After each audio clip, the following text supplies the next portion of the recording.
Hi, good morning. I am a Global Marketing Director, Geraldine Mendoza from Las Piñas City.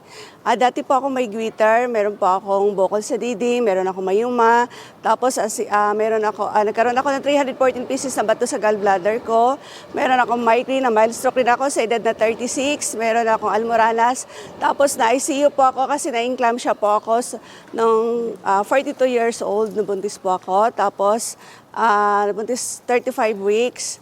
Tapos na ICU po ako dahil po nagkaroon po, nag-300 po yung sugar ko, nag-top 50 yung BP ko, lumubo yung heart ko, napuno ng tubig yung lungs ko. So na-ventilator po ako.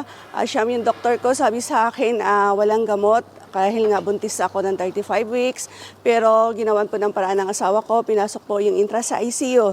Dahil yung first day, ginawa lang sa akin ng siyam na doktor, sisilipin lang nila ako kung buhay ako. Second day, dinasala na po ako ng pare. Tapos third day po, no choice na po yung doktor, kundi isiis po ako habang naka-ventilator. After po isiis, gising ako, nagulat yung doktor sa akin kasi sabi niya, Geraldine, sorry, kasi nakadalawang balik na ako sa recovery room, hindi ka pa rin nagising. Yun pala yung time na yun, nare-revive na nila ako. Pagkagising ko, kapos yung hininga ko, nag-usap ulit yung siyam na doktor, sabi nila kailangan butasan ako sa heart ko. Tapos nung afternoon, nagising ulit ako. Paggising ko, kapos pa rin hininga ko, so nag-usap ulit yung siyam na doktor na kailangan ulitin yung butas sa heart ko. Afternoon, dahil tuloy-tuloy pinasok si Intra, in 9 days nakalabas po ako sa ICU.